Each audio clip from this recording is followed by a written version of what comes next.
Welcome to the AC 24/7 Top Story Countdown. We'll guide you through the biggest news of the day. Our focus, advocating our rights, advocating health, and advocating Earth. Here's our pick for number 4.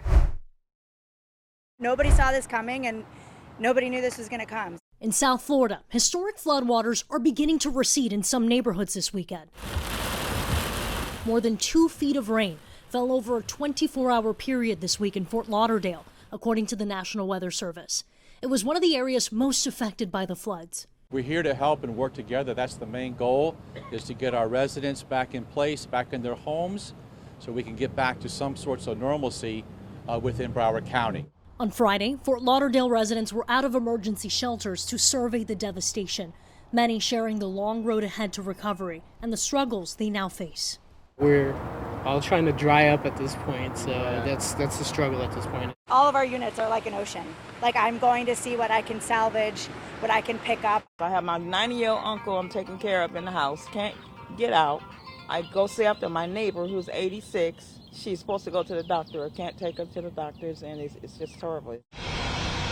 On Saturday, the Fort Lauderdale Hollywood International Airport North Runway reopened with limited daytime operations. On Friday, the South Runway reopened after it had been closed for roughly 40 hours. TheAdvocateChannel.com looks at the world through the lens of equality and inclusion. Subscribe, like, and share now.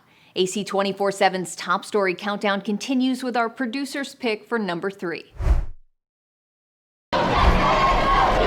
When Black Lives Matter protests erupted around the country in the summer of 2020, newly released court documents revealed Daniel Perry intensely watched the chaos, quickly becoming angry. In a social media post, he described the protesters as a zoo full of monkeys.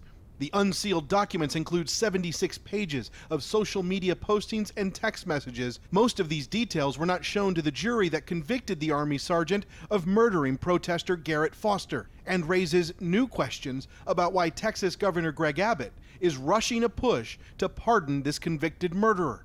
Foster's family and longtime partner have called the governor's call for a pardon disgusting. This has been a complete nightmare. The court documents show Perry talked about killing people and shared racist memes and comments on social media, including a 2019 message saying, "Too bad we can't get paid for hunting Muslims in Europe."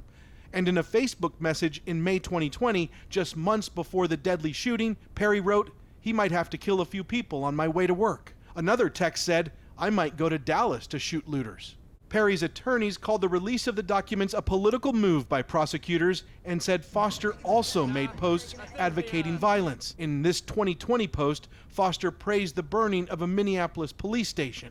Perry's attorneys are calling for a new trial, saying they want to introduce evidence that Foster repeatedly instigated confrontations and was the, quote, first aggressor. When the murder happened on July 25, 2020, Perry, now a 35-year-old Army sergeant, worked as a rideshare driver and had just dropped off a passenger near a BLM protest. Prosecutors say Perry drove into the protest and instigated a confrontation. Perry's attorneys say Foster, a 28-year-old Air Force veteran, motioned to Perry as protesters were beating on his car. I gotta practice some of our rights. Foster was legally carrying an assault-style weapon that night. Perry had a handgun in his car, and at some point in the exchange, he fired multiple times, killing Foster. During a police interrogation, Perry gave several versions of the position of Foster's gun. I believe it was the range was going to aim it at me. I didn't want to give him a chance to aim at me, you know? Perry also told police he did not try to kill Foster. I honestly did not want him to die. All I wanted to do was to incapacitate him. A Texas jury rejected his claims of self-defense. We reached out to Texas Governor Greg Abbott's office to find out if he was still pushing for a pardon of Daniel Perry, given this new information that has come to light. His office responded with a simple one-sentence statement which read, "All pertinent information is for the Board of Pardons and Paroles to consider, as this is part of the review process required by the Texas Constitution." And what he's referencing there is that the governor has to wait for the recommendation from that board before he can issue a pardon. But right now, there is no timeline on exactly when that will happen. In fact, we should all remember that this trial isn't even over yet.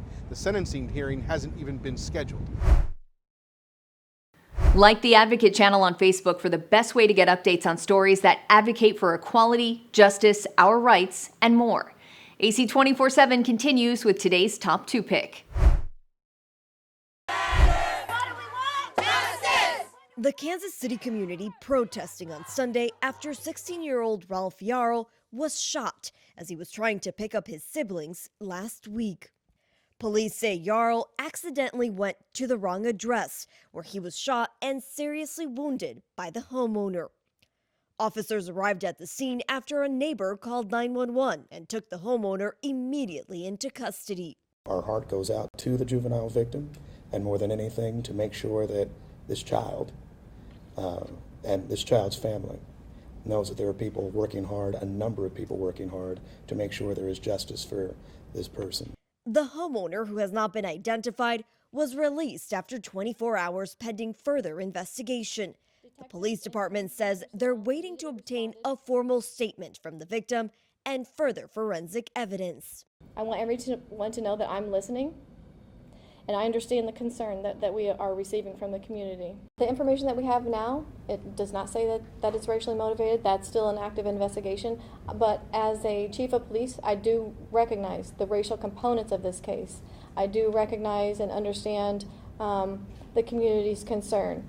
Yarl's aunt says her nephew loves music and is a section leader in his marching band. She says his goal is to attend Texas A&M University to study chemical engineering.